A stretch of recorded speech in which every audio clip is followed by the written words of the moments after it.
lire un premier passage. Après, je vais vous demander de vous asseoir, s'il vous plaît. On va lire juste le premier passage. Et après, je vais vous demander de vous asseoir. Nous sommes dans Hébreux chapitre 11. Hébreux chapitre 11, le verset 24. Hébreux chapitre 11, le verset 24. C'est par la foi qu'il quitta l'Égypte sans être effrayé de la colère du roi, car il se montra ferme. Il quitta l'Égypte sans être effrayé de la colère du roi, car il se montra ferme. Allons écouter la parole de Dieu. Merci pour ceux qui peuvent. Seigneur, nous voulons te dire merci pour ta parole que nous allons écouter maintenant. Je prie pour que tu puisses libérer ton onction. Nous avons chanté, dansé pour toi et nous avons aussi soif que tu nous dises un mot. C'est vrai que depuis que nous avons commencé, tu ne cesses de nous parler d'une manière ou d'une autre. Mais nous voulons aussi que tu puisses te servir de ta parole pour nous parler, surtout que ta parole est la prophétie par excellence. Au nom de Jésus, nous t'avons ainsi prié. Amen. Nous allons lire un premier passage. Après, je vais vous demander de vous asseoir, s'il vous plaît. On va lire juste le premier passage. Et après, je vais vous demander de vous asseoir. Nous sommes dans Hébreux chapitre 11. Hébreux chapitre 11, le verset 24. Hébreux chapitre 11, le verset 24. C'est par la foi qu'il quitta l'Égypte sans être effrayé de la colère du roi, car il se montra ferme comme voyant celui qui est invisible. Amen. Est-ce qu'on peut applaudir pour la parole du Seigneur? Merci, que Dieu vous bénisse. Vous allez vous asseoir. Je vais continuer avec le même thème que j'ai commencé aujourd'hui. C'est la troisième partie et je vais continuer encore. Il me reste 3 séances pour terminer cet enseignement. Compte tenu du temps, je m'excuse, je ne peux pas faire la révision de ce que nous avons vu la fois dernière. J'aimerais entrer directement avec l'enseignement d'aujourd'hui. Alors, tout se fait par la foi. Dans Hébreux, nous avons vu c'est par la foi qu'ils ont arrêté la gueule du lion, qu'ils sont sortis de la gueule du lion. C'est par la foi qu'ils ont éteint le feu. C'est par la foi qu'ils ont déployé des exploits. Tout se fait par la foi. Alors nous voyons ici que c'est par la foi que Moïse quitta l'Égypte. Ça veut dire que celui qui a la foi, il est capable de réaliser de grandes choses. Ça veut dire que celui qui a la foi, il peut aller trop loin avec le Seigneur. Ça veut dire que celui qui a la foi, rien ne pourra lui résister. Nous allons voir aujourd'hui Moïse, sous quelles conditions il a pu sortir de l'Égypte. Celui qui a la foi, il a la clé passe-partout. Quand on a la clé passe-partout, il me semble qu'on peut ouvrir toutes les portes. Alors la foi, ça nous donne la liberté, ça nous donne l'accès de posséder tout ce dont nous avons la foi. Celui qui a la foi est capable de prendre les risques. Si vous n'avez pas la foi, ne prenez jamais les risques, parce que vous risquerez de subir les revers, vous risquerez d'échouer. Mais si vous avez la foi, alors prenez les risques, parce que Dieu sera toujours de votre côté. Parce que la Bible dit, sans la foi, personne ne peut lui être agréable. Celui qui a la foi, il doit savoir prendre des décisions. Moïse, il a pris la décision. Il dit, je dois quitter l'Égypte. Dieu m'a déjà parlé. J'ai le feu vert de Dieu. Dieu lui a parlé, mais si Moïse ne met pas sa foi en action, si Moïse ne quitte pas, ils ne vont jamais sortir. Il y a des gens, Dieu leur a déjà parlé, mais il leur manque tout simplement l'audace de la foi pour que les choses soient décantées, pour que les choses soient débloquées. La Bible dit, Jésus a dit, pourquoi faites-vous des bruits? Il y a quelqu'un qui avait perdu son enfant et les gens pleuraient, il était décédé. Jésus dit, pourquoi faites-vous des bruits? Il dort. Les gens commençaient à se moquer de lui, mais c'est un aventurier. Qu'est-ce qu'il croit lui? La personne est déjà décédée. Il dit que la personne est morte. Elle dit que la personne dort.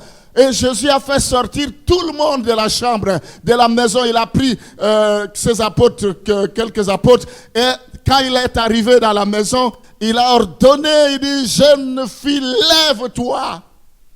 C'est l'audace de la foi qui lui faisait parler cela. Celui qui a la foi, il doit parler. On peut entendre les propos de celui qui a la foi. On peut observer quelqu'un, on se dit qu'il a la foi. On peut savoir, Paul, quand il a regardé que la personne avait la foi, le paralytique, il dit, fixe-nous le regard. Alors quand ils ont vu qu'ils avaient la foi, ils ont dit, nous n'avons ni or, ni argent, mais ce que nous avons, nous te donnons au nom de Jésus. Lève-toi et marche.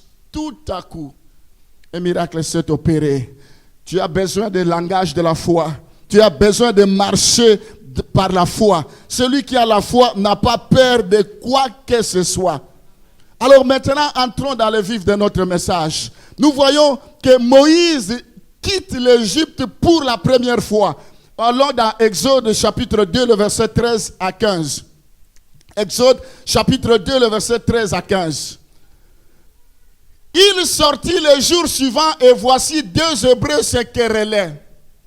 Il dit à celui qui avait tort, pourquoi frappes-tu ton prochain? Et cet homme répondit, qui t'a établi chef et juge sur nous? Penses-tu me tuer comme tu as tué l'Égyptien? Moïse eut peur et dit, certainement la chose est connue. Pharaon apprit ce qui s'était passé et il cherchait à faire mourir Moïse. Mais Moïse s'enfuit de devant Pharaon et il se retira dans le pays de Madian où il s'arrêta près d'un puits. Moïse avait fait deux tentatives pour faire sortir les enfants d'Israël. La première tentative avait échoué. Il avait tué un Égyptien. Quand Moïse a appris cela, et plutôt quand Pharaon a appris cela, Moïse a eu peur que Pharaon, il est roi, ce n'est pas n'importe quel roi. Vous savez, dans le pays où il y a la dictature, tu n'as même pas la liberté de la parole. Dès que tu dis quelque chose, on t'arrête, on te met dans la prison. Il y a des gens qui disparaissent comme ça, qu'on tue, et il n'y a pas de traces. Et on terrorisait tout le monde. Alors Moïse, quand il a fait cette tentative-là, les nouvelles sont arrivées auprès du roi et il a eu peur, il a fui. Alors pourquoi Moïse avait échoué? Moïse s'est enfui pour sauver sa vie après avoir tué le maître corvée des Égyptiens. Moïse eut peur de la colère de Pharaon. Vous allez voir quand je vais vous donner la deuxième tentative, il n'a pas eu peur. La première fois, il a eu peur. Pourquoi? Parce qu'il a fait les choses pas conformes à la volonté de Dieu. Souvent nous échouons parce que nous ne faisons pas les choses conformément à la parole de Dieu. Est-ce qu'un appelé de Dieu, est-ce qu'un enfant de Dieu peut échouer? Oui, il peut échouer s'il ne fait pas les choses selon la volonté de Dieu. Moïse avait été choisi par Dieu. Vous savez l'appel de Moïse, il a été tiré des eaux. Vous savez, Moïse, Dieu dit, c'est toi qui va faire sortir ce peuple. Dieu a dit à Moïse, je ferai de toi Dieu. Mais nous voyons ici, Moïse a échoué. Tu peux aussi échouer avec le nom de Jésus dans la bouche. Si tu ne veux pas faire la volonté de Dieu, il faut que tu puisses chercher les directives, ne pas agir charnellement. Tu ne peux pas, nous devons faire attention de ne pas consulter Dieu, de faire des choses mécaniquement, de faire des choses par habitude, de faire des choses pour le plaisir de faire, alors que Dieu n'est pas derrière cela. Il a échoué. Mais ce qui est important ici, malgré que Moïse a échoué, mais Moïse n'a pas baissé les bras. Ce n'est pas parce qu'il a échoué hier qu'aujourd'hui ne peut pas réussir. Il y a des gens qui ont échoué. Vous ne pouvez pas toujours vous souvenir des échecs que vous avez eus hier, croyant que c'est fini, votre vie s'arrête là. Non! Même si hier tu as échoué, aujourd'hui tu peux réussir. Il faut que tu sois positif tout simplement. Moïse, il a échoué, il n'a pas baissé les bras. Dans quel domaine as-tu déjà échoué? Ça t'a marqué et tout le temps tu te souviens que de ça. Tu ne vas jamais avancer. Moïse, il a échoué, il a dit ok, j'ai échoué, mais je vais tirer des leçons. Pourquoi j'ai échoué? Qu'est-ce qui a marché? Qu'est-ce qui n'a pas marché? Il a rectifié le tir. Tu peux échouer dans le domaine du travail. Tu peux échouer dans le domaine du mariage. Tu peux échouer dans le domaine de business. Tu peux échouer dans le domaine, je ne sais pas quel domaine. Mais ce n'est pas parce que tu as échoué que c'est fini. Tu es condamné à échouer définitivement. Il faut refuser. Tout le monde peut faire des erreurs. Qui n'a jamais fait des erreurs? Qui peut dire qu'il n'a jamais échoué? Qui peut dire qu'il n'a jamais commis des erreurs? Moïse a commis des erreurs. Est-ce que Moïse, il a sombré sur cela? C'est triste de vous parler. Ce week-end, il y a quelqu'un qui est mort. Cette personne, il y a des gens qui l'ont vu dans un salon de coiffure. Là où je suis allé me faire coiffer, il y a des jours qu'il était là avec son enfant.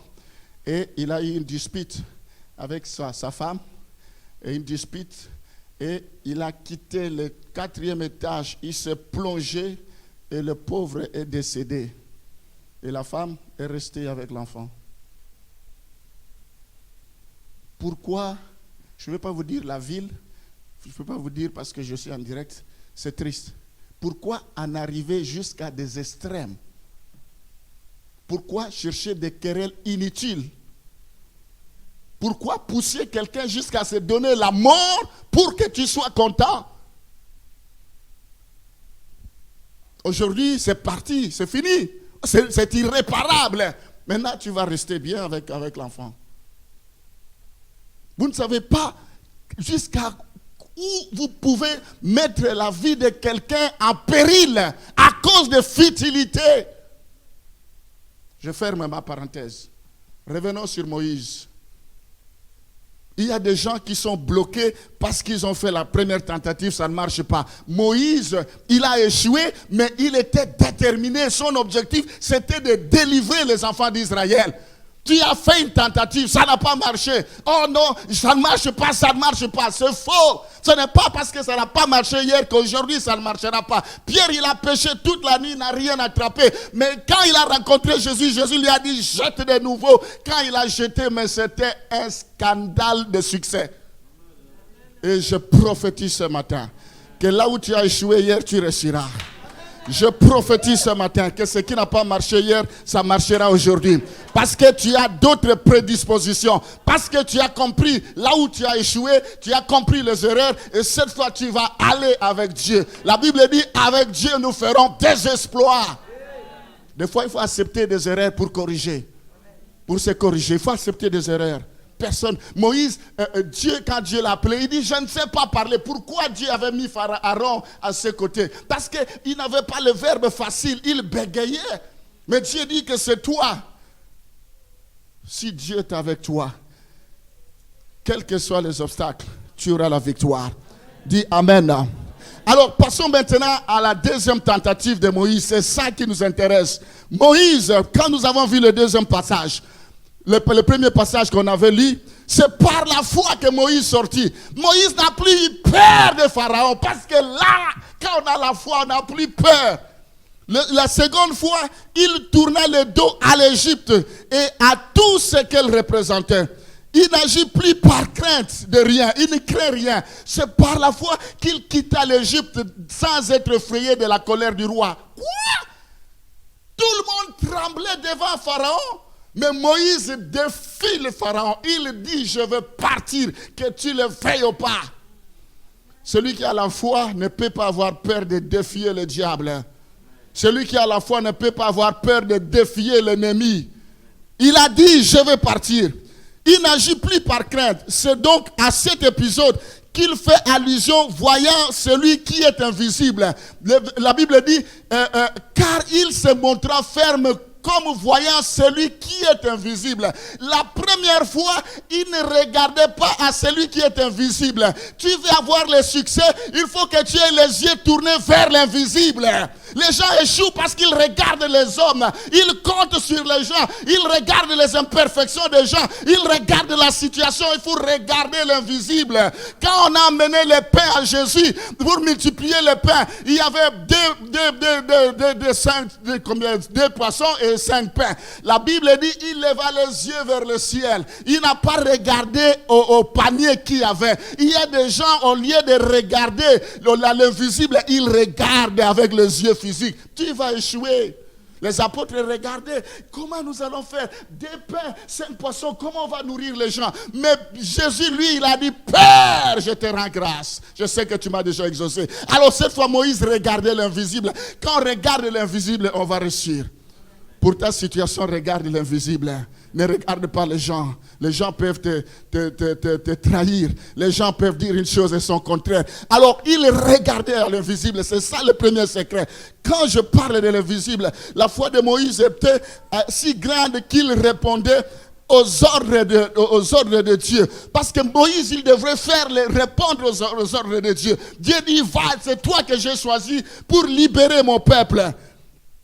Alors, comme si celui-ci, donc Dieu, se tenait devant lui de façon visible.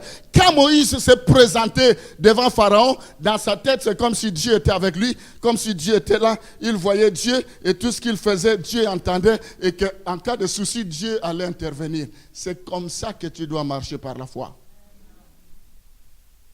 Avec la foi, on n'a pas besoin de palper. Avec la foi, on n'a pas besoin de se poser des questions. Comment, quand, où, et on commence à douter. Avec la foi, il faut foncer. Il faut dire, Dieu est avec moi. Dieu est beaucoup plus près, quoi qu'il arrive. Nous allons lire 2 Corinthiens chapitre 4, le verset 16 à 18. 2 Corinthiens chapitre 4, le verset 16 à 18. C'est pourquoi nous ne perdons pas courage. Nous ne devons pas perdre courage, mes bien-aimés.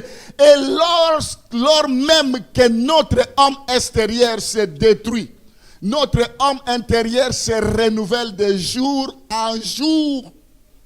Car nos légères afflictions du moment présent produisent pour nous, au-delà de toute mesure, un poids éternel de gloire.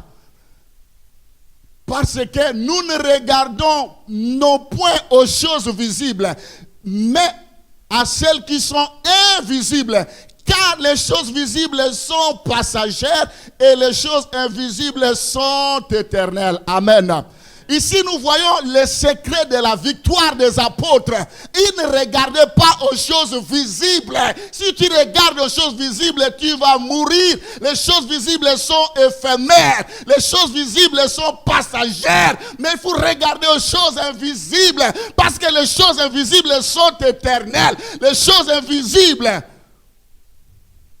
c'est Jésus lui-même.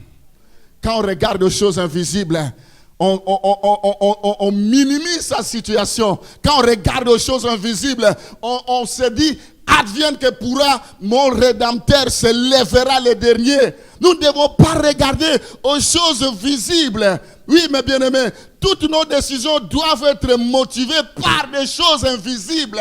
Tout ce que nous faisons, il faut que nous nous assurons que l'invisible est derrière cela. Parce que c'est l'invisible qui domine sur le visible.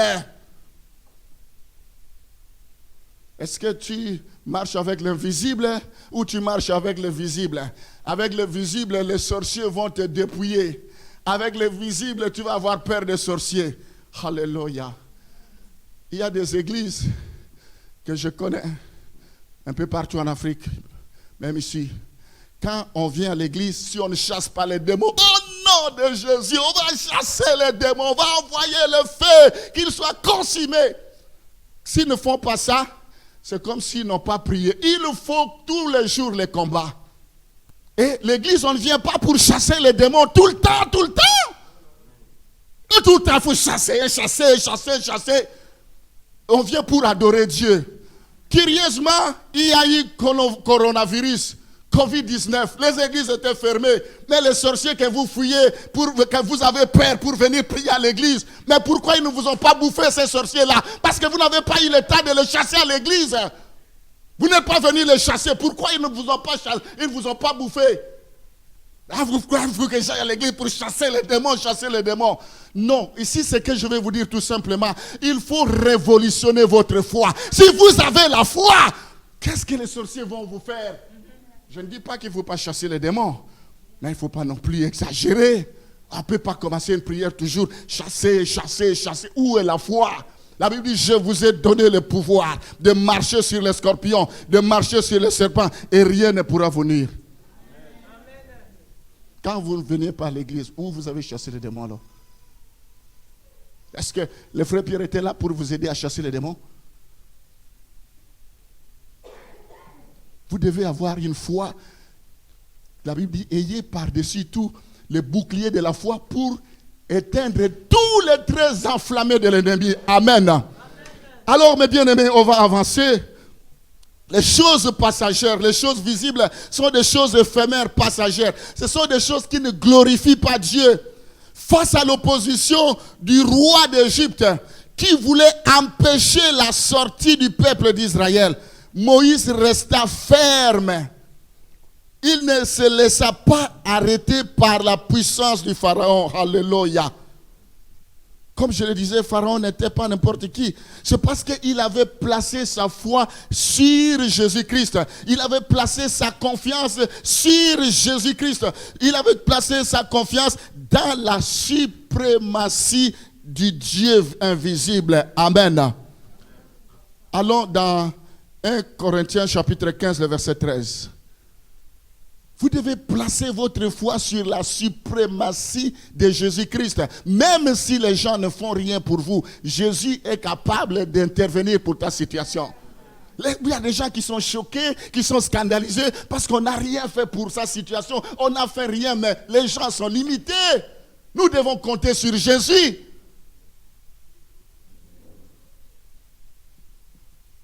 Où est ton Jésus? Il n'est pas mort sur la croix. 1 Corinthiens chapitre 16, le verset 13. La Bible dit, veillez, demeurez ferme dans la foi. Soyez des hommes fortifiés. Il a demeuré ferme. Tu as besoin de demeurer ferme dans la foi. Que ta foi ne puisse pas tergiverser. Tu dois rester ferme dans la foi. La Bible dit veillez, tu dois veiller. S'il y a quelque chose qu'il ne faut pas perdre, c'est la foi.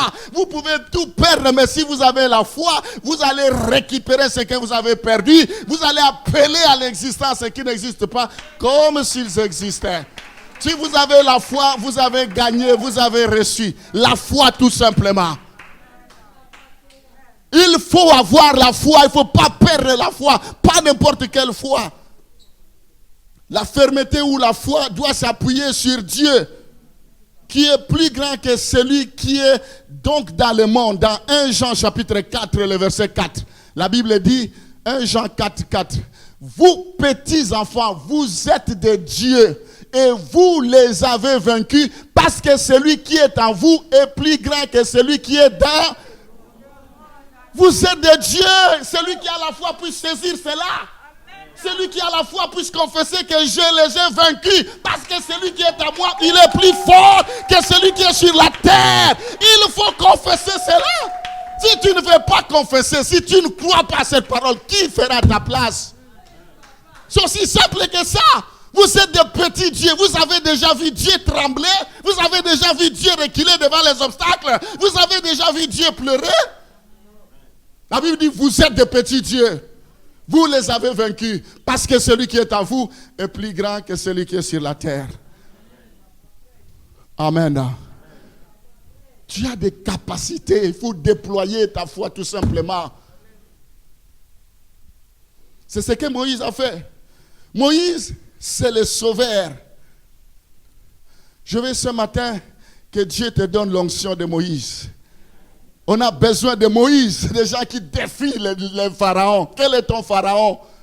Ce matin, je prie pour que Dieu te donne l'onction de Moïse. Moïse, il a été tiré des eaux. Moïse, c'est le sauveur. Je veux que tu sois le sauveur de ton mari, que tu sois le sauveur de ton épouse, que tu sois le sauveur de tes enfants, que tu sois le sauveur de ta famille, que tu sois le sauveur, que tu sois le sauveur, que tu sois le sauveur. Parce que tu sais que tu as Dieu.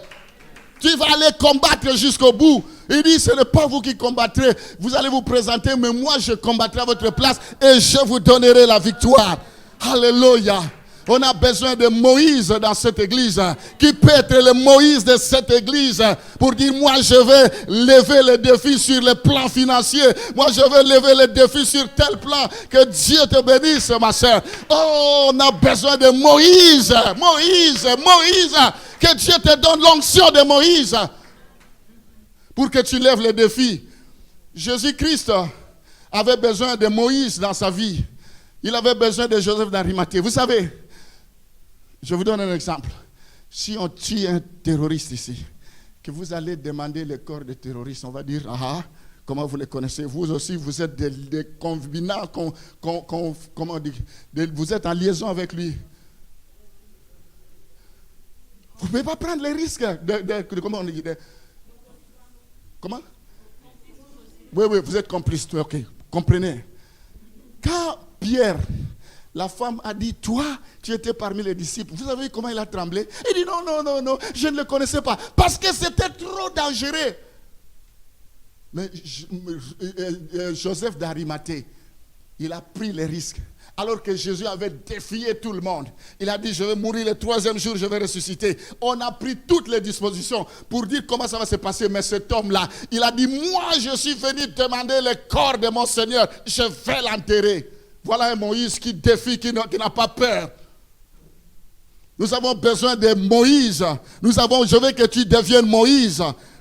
Alléluia. Jésus avait comme Marie de Magdala à ses côtés un Moïse qui était là en train de pourvoir. Allons dans Luc chapitre 8, le verset 1 à 13. Il y a quelques années en arrière, on avait besoin d'un synthétiseur. Une dame a acheté ce synthé cash. Il a dit, pasteur, je vais lever le défi. On avait besoin d'un synthétiseur. Un monsieur a acheté ça cash. Voilà, les Moïse, c'est l'action qui compte. On avait besoin de baffles. Tout ça, ce sont des individus qui achètent, ce n'est pas l'église qui achète. Ils ont levé le défi. Tu peux relever le défi pour dire, on ne peut pas continuer à s'amuser avec cette église, les copropriétaires, les ceci, les cela. Moi, je vais résoudre ces problèmes. Une seule personne, un Moïse. Ensuite, Jésus allait de ville en ville et de village en village, prêchant et annonçant la bonne nouvelle du royaume de Dieu. Allons-y. Les 12 étaient avec lui et quelques femmes qui avaient été guéries d'esprits malins et de maladies. Marie, dite de Magdala, celle que j'ai citée, de laquelle étaient sortis 7 démons. Et Jeanne, femme de Chouza, intendant d'Hérode, Suzanne et plusieurs autres qui l'assistaient de leurs biens. Jésus ne peut pas lui-même commencer à faire sortir de l'argent. Dieu ne peut pas appeler quelqu'un et il lui donne aussi l'argent pour que cette personne commence à tout faire seule. Non! Il faut qu'il y ait des Moïse pour lever le défi. Voilà les femmes qui ont levé le défi dans le ministère de Jésus. Tu peux lever le défi avec ta dîme. Tu penses que tu jettes ça ou tu le fais pour quelqu'un. Il faut qu'on puisse te dorloter. Il faut qu'on insiste. Il faut qu'on puisse épuiser toutes les stratégies pour que tu donnes alors que tu sais que tu es en train de relever le défi pour le travail de Dieu. C'est tout un problème. Il y a des charges ici. Il y a des gens même qui ne savent pas qu'il y a des charges ici. Ils pensent que tout est gratuit parce qu'on a acheté, c'est gratuit. Demandez ceux qui ont acheté, on rembourse un prêt. Quelles sont tes priorités? Dieu cherche un homme qui peut relever le défi. Quelqu'un a acheté la table de mixage 2300. Une seule personne. Parce que je ne vous ai pas donné le prix de tout ça. J'ai tout ça et je n'oublie jamais tous les gens qui relèvent le défi. La caméra, une personne a acheté seule. Tu as l'argent, tu peux acheter. Personne ne t'a empêché. Tu le fais à cause de la foi que tu as. Alors, on va voir 2 Samuel chapitre 7, le verset 1 à 3. David a relevé le défi. Lorsque le roi habitait dans sa maison et que l'Éternel lui y donnait du repos, il s'agit de David, après l'avoir délivré de tous les ennemis qui l'entouraient, Dieu l'a délivré de tous les ennemis. Écoute ce qu'il fait. Il dit à Nathan, le prophète, voici donc, j'habite dans une maison de cèdre, dans un beau palais, dans une grande maison luxueuse. Et l'arche de Dieu habite au milieu d'une tente. L'arche de Dieu, là où il y a le secours de Dieu, c'est dans une petite tente. Ce n'est pas possible. Nathan répondit au roi, va, fais tout ce que tu as dans le cœur. Il a consulté le prophète. Le prophète l'a encouragé et dit, fais ce que Dieu t'a mis à cœur. Car l'Éternel est avec toi. As-tu déjà consulté l'Éternel pour dire, qu'est-ce que je peux faire pour toi? Quel défi je peux le relever ici? Il y a des défis à relever, mais vous êtes indifférents. Vous cherchez que Dieu agisse. Comment Dieu va agir? Mais lui, il a pris conscience. Ils étaient nombreux pendant longtemps. L'arche était dans une tente, on a mené ça. Mais il n'y a que David qui a dit non, ce n'est pas possible. Avec tous les conforts que j'ai, avec tous les moyens que j'ai, avec tous les réseaux que j'ai, comment je peux accepter un tel scandale? La maison de Dieu dans une petite tente. Vous êtes bien, mais vous voulez que l'œuvre de Dieu soit dans la médiocrité. Il faut un David pour relever les défis. Ce matin, il faut que Dieu te donne l'onction de David. Alléluia. L'onction de Moïse, pardon. Alors, revenons sur Moïse, parce que c'est de lui que nous parlons ce matin. Mais bien aimé, une foi sans fermeté ne peut pas résister. Moïse, sa fermeté, c'est par rapport à Pharaon. Il est resté ferme. Est-ce que tu peux rester ferme par rapport à ta situation, par rapport à ton Pharaon, par rapport à tes obstacles? Est-ce que tu es ferme? Toujours tu es en train de tergiverser. Toujours tu as peur. Toujours aujourd'hui, tu dis oui, demain tu remets en cause ce que tu as déjà dit. Combien de fois Dieu va te parler? Quelle autre assurance que tu peux encore avoir que tu n'as jamais eu? Jésus, des fois, il était énervé, il dit, genre de peu de foi. Il faut la fermeté par rapport à ta situation. Il faut la fermeté par rapport à ce que tu traverses. Allons, dans la Bible, il y a beaucoup de situations qui font qu'il faut que nous ayons la fermeté. Allons dans 1 Thessaloniciens chapitre 3, le verset 2 à 3. Aujourd'hui, c'est la troisième partie de cet enseignement. Je vais continuer dimanche prochain, la quatrième, mais il reste encore 3 à 4 séances. Nous envoyâmes Timothée, notre frère, ministre de Dieu dans l'évangile de Christ, pour vous affermir et vous exhorter au sujet de votre foi, afin que personne ne fût ébranlé au milieu des tribulations présentes. Car vous savez vous-même que nous sommes destinés à cela. Cette version, ce n'est pas la version que j'utilise. Dans la version que j'utilise, il dit, je veux que vous ayez une foi ferme dans votre tribulation, sachant que ce sont les mêmes problèmes que tout le monde a. Ton problème, c'est l'incohérence dans la situation. Vous n'êtes pas stable. Vous n'êtes pas stable. Il faut la fermeté. Ici, devant les tribulations, devant les tempêtes, devant les torrents, devant les obstacles, il faut une foi ferme. Je vous ai parlé d'Abraham. Abraham marchait par la foi pendant plus de 25 ans. Il a reçu la promesse, il avait 75 ans. Sa foi n'a pas tergiversé. Tous les jours, il marchait par la foi. La foi, c'est tout un comportement. La foi, ce n'est pas un slogan. La foi, c'est un comportement. Tous les jours, quand je me lève, j'ai la foi. Quand je marche, j'ai la foi. Quand je parle, j'ai la foi. Quand je ris, j'ai la foi. Quand je fais des démarches, j'ai la foi. Quand je vais au travail, j'ai la foi. Il n'y a pas un moment où je laisse la foi. Quand je vais confronter le problème, affronter le problème, après je viens chercher la foi. Je dois habiter la foi en moi tous les jours. La fermeté, la Bible dit dans les tribulations.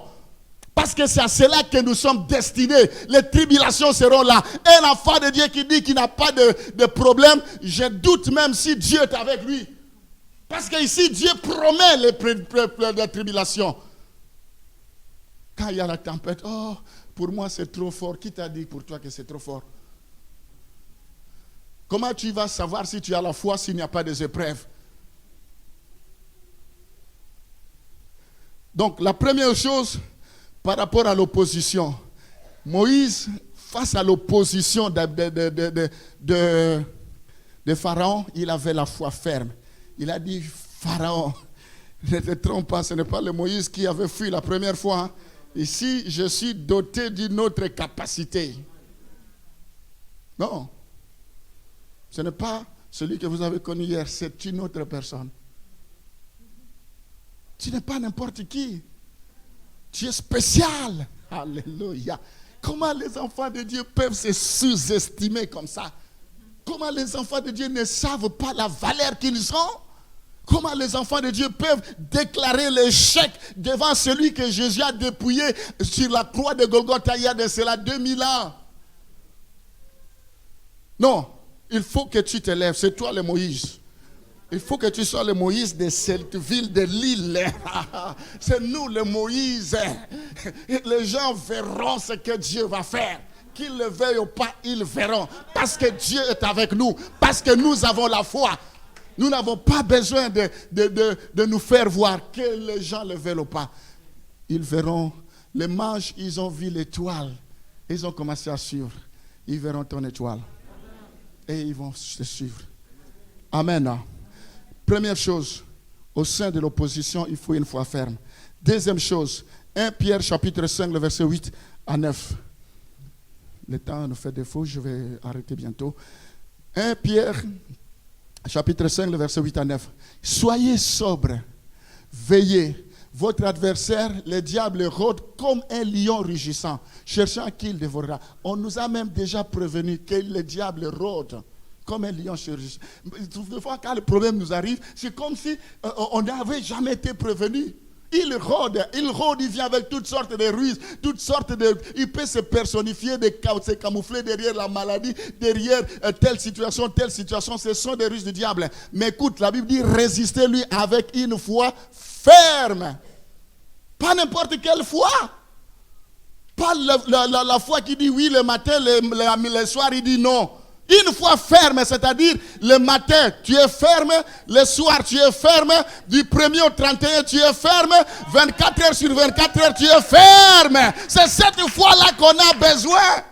Il y a des gens qui n'ont pas de la foi, ils ont, au lieu de la foi F-O-I, ils ont la foi F-O-I-R. La foi comme ce qui est dans le ventre de... Ça, ce n'est pas une foi qu'on nous demande.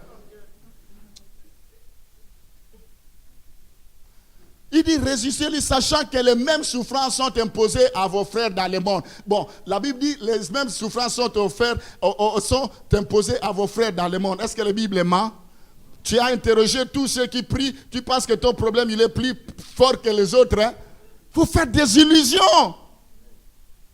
Ce sont des illusions pour dire pourquoi Dieu m'abandonne, pourquoi mon problème est plus grave, pourquoi ce sont des illusions. Ici, la Bible dit les mêmes souffrances.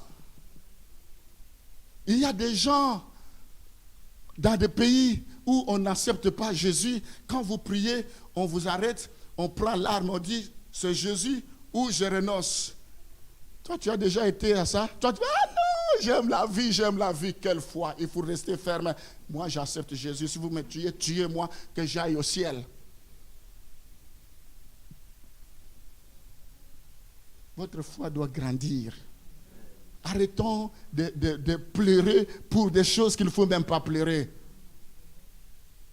Ici, la deuxième chose, face aux attaques du diable, il vous faut la foi. C'est la seule solution. Face aux attaques du diable, il vous faut la foi. Vous avez beau jeûner, vous avez beau faire des veillées, vous avez beau prier, mais si vous n'avez pas la foi, vos prières ne seront jamais efficaces. Vous avez beau faire rababababababa, sans la foi, ça ne sert à rien. Ce n'est pas le rababababa qui va chasser le diable. C'est la foi. On peut dire un mot, le diable recule sans pour autant multiplier des prières. Il faut que votre foi grandisse. Nous devons marcher par la foi. Tu vas te marier par la foi. Ton mari va se convertir par la foi. Ton épouse va se convertir par la foi. Tes enfants vont se convertir par la foi. Ephésiens chapitre 6, le verset 11 à 13. Ephésiens 6, le verset 11 à 13. Revêtez-vous de toutes les armes de Dieu afin de pouvoir tenir ferme contre les ruses du diable. Car nous n'avons pas à lutter contre la chair et le sang, mais contre les dominations, contre les autorités, contre les princes de ce monde, des ténèbres, contre les esprits méchants dans les lieux célestes. C'est pourquoi prenez toutes les armes de Dieu afin de pouvoir résister dans les mauvais jours et tenir ferme après avoir tout surmonté. Tenir ferme, on parle de la foi. Il faut avoir une foi ferme, une foi ferme, une foi ferme, une foi ferme. C'est tout ce qui nous manque. Nous avons une foi ferme que Dieu nous a donné ce lieu, ce qu'il a dit, il va achever. Il n'y a rien qui peut nous faire peur.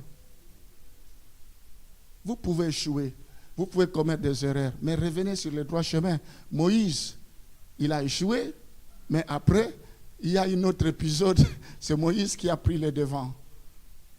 Ne restons pas par de faiblesses que nous avons. Non, il faut aller au-delà. Alors, nous avons besoin d'une foi ferme dans Philippiens chapitre 1, le verset 27. Philippiens chapitre 1, le verset 27.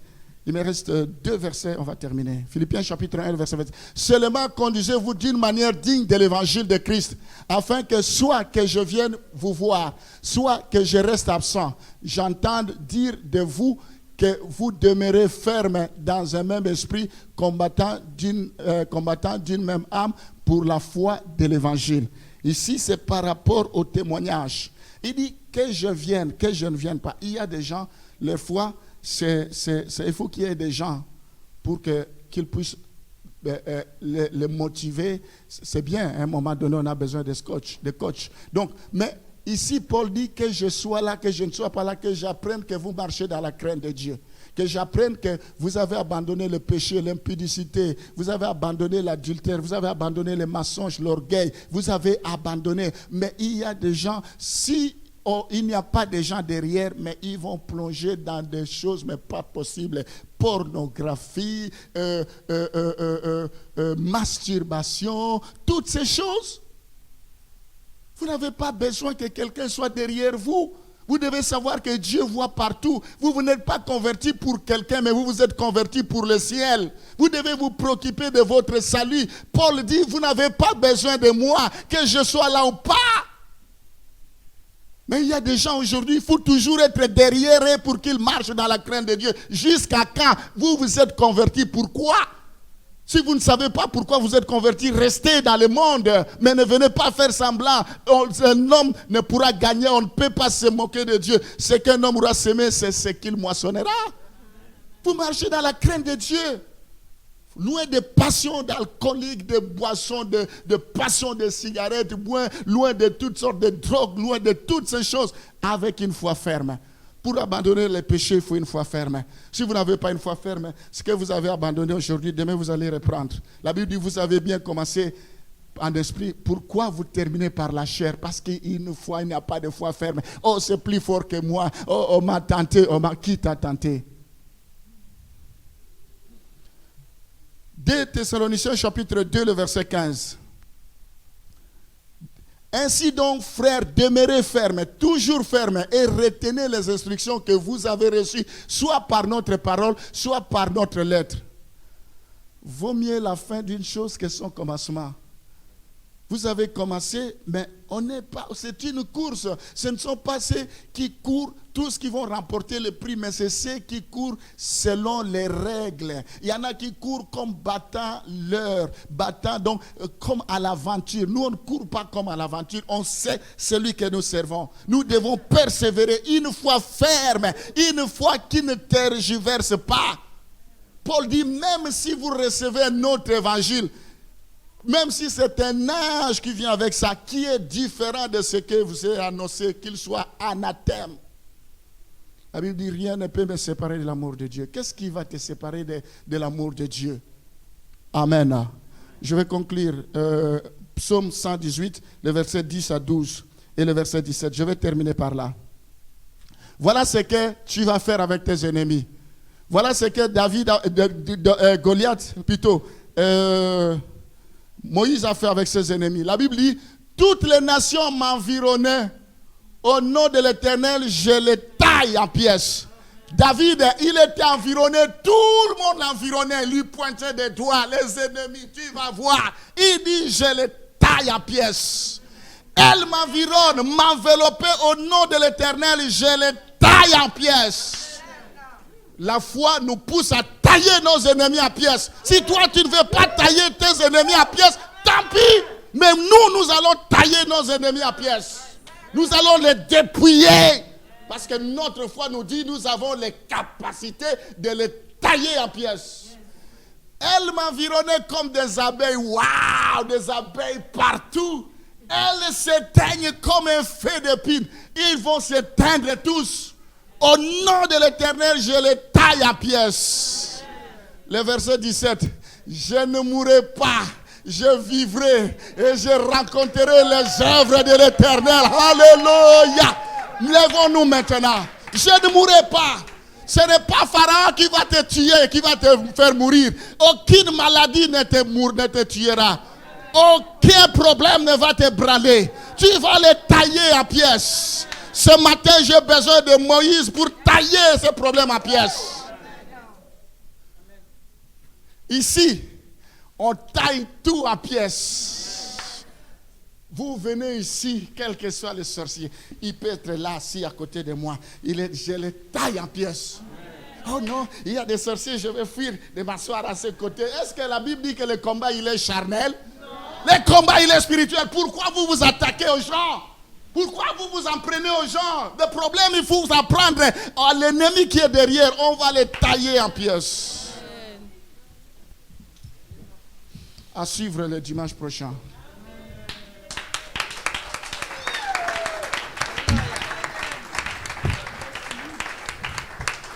Nous allons préparer les offrandes parce qu'il faut qu'on sorte à midi. Quel genre de chrétien êtes-vous?